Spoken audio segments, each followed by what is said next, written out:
Hey guys, Ray Burke, Spray Wash Exterior Cleaning Spray Wash Academy here.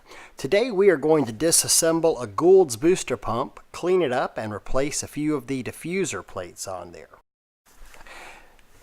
This booster pump was ordered from the Power Wash store along with a skid that it's mounted to in June of 2017. So it's officially a year old. I've never done any kind of maintenance to it, and it's used virtually every day. The rig that it's on has produced about $225,000 over the past 12 months, and we always wind up using the booster on virtually every job. It's not a requirement to remove the booster from your trailer. We've just done so here to make it easier for the filming of this. Most of the times whenever we fix the boosters, we're actually leaving them in place on the rigs. It's important to know that whenever you go to remove this tube, that it has a reverse thread on there. So you'll actually turn it to the right to loosen it and to the left to tighten it. Whenever you're removing this tube, make sure you grab only on the ends where there's threads and the tube is a little bit tougher. You don't want to grab the middle of the tube with a pair of vice grips because you can actually crush the tube and ruin your pump. So grab at the ends of the pump where there's threads. It's a little more structurally sound. Next on the menu is removing the retaining clip. Get a screwdriver and pry this off. Behind this clip, you'll notice that there are some shims, look kind of like thin washers. You'll want to remove those and keep track of how many shims were in that area. You can now slide the individual stages off. You may find some shims in between the stages. It's a good idea to keep track of where these were. However, it's not the end of the world if you miss a couple. It is important, however, to put the proper number back at the base of the shaft and the front of the shaft behind the retaining clip. Okay, each stage has three parts in that.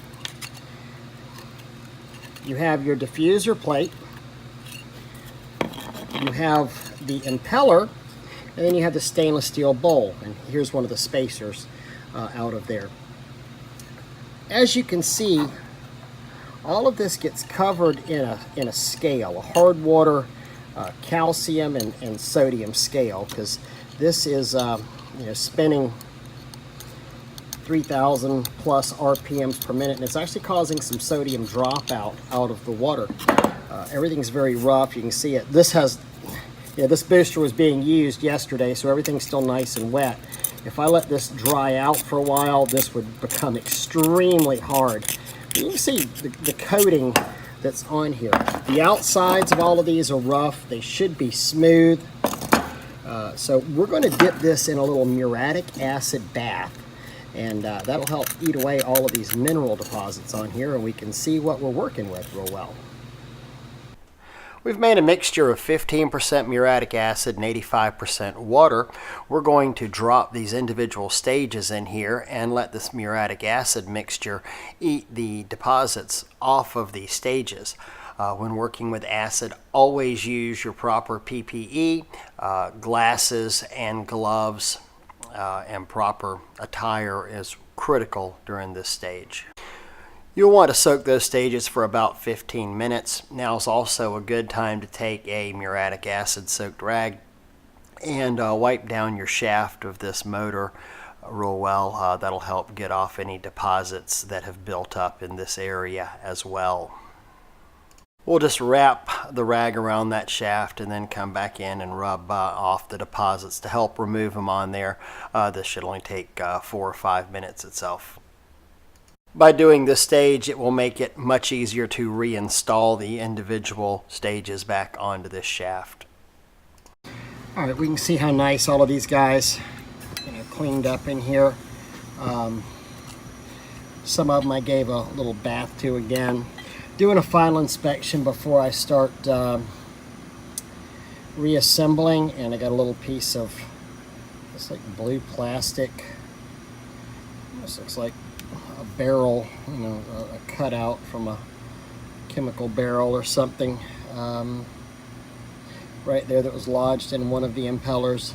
This impeller has a little wear in there, not a big deal.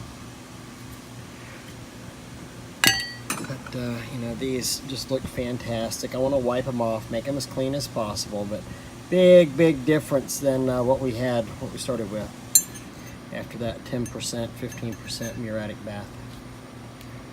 Now's the time we want to examine our individual diffuser plates. These plates are designed to actually be the most wearable part of this booster pump. We'll look for spider web cracks. Also, sometimes the rim around the edge will wear off.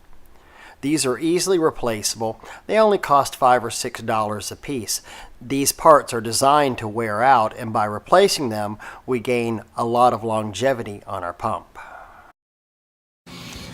Okay, here's what our diffuser plates look like, brand new ones from Gould's.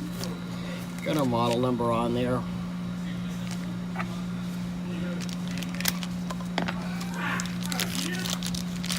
And just pop them out of the pack.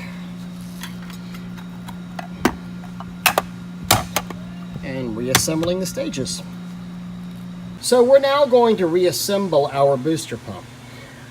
Whenever you disassembled it, you'll notice there are some spacers. I probably should have mentioned this before, but if possible, write down between which stages the spacers are. I didn't do this time, but the most important spacers are the ones here and the ones that'll be here at this end. I've put 5 spacers back here, 6 spacers. I actually need to remove a couple of those in this area, and then I'll randomly place them between the stages here. If you've got everything cleaned off correctly, everything should slide back on this shaft very easily. It should be very smooth. You can put a little petroleum jelly on there if you'd like to help things go on. Okay, we've got our snap ring back on here. Our tube's reassembled, and notice it looks a lot cleaner than it did before. All this calcium and sodium buildup is gone. Everything moves smoothly now. So we should be ready to reinstall the tube on here. And remember, this is a reverse thread tube, so go the opposite way whenever installing it. All right, we can see everything's now nice and much shinier. Spins much easier than the one before, so we are looking real good on our individual stages on here. Once you get it reassembled, you can power this pump up, but only turn the power on for just a second to make sure that it's running quietly. Don't recommend running these pumps without fluid going through there. You can cause damage to it. All right, so we got our booster reinstalled here. Still haven't got the tools cleaned up. We're on a pro switch. Boy, got some apple wash in there. Sure hope that doesn't stain.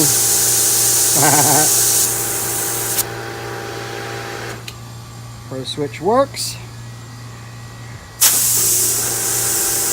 So we're shooting proportioner right now. I'm going to switch to water.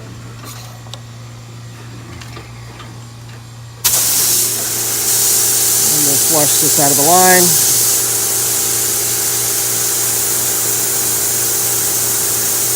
Not a bad distance on there, so this booster pump has been rebuilt. Hour and a half, 2 hours or so.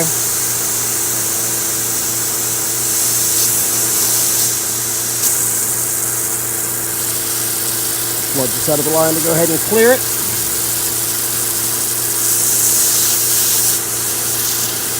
There we go. We're starting to get some water here.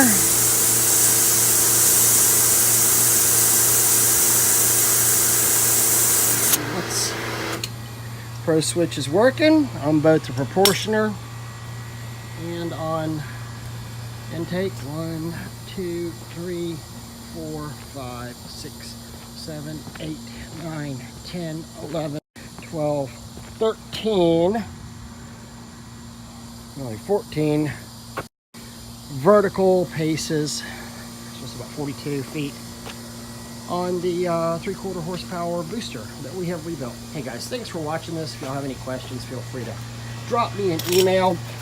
It'll be here on the inside, the end slide here of this video. Hope everybody has a great day and wash on.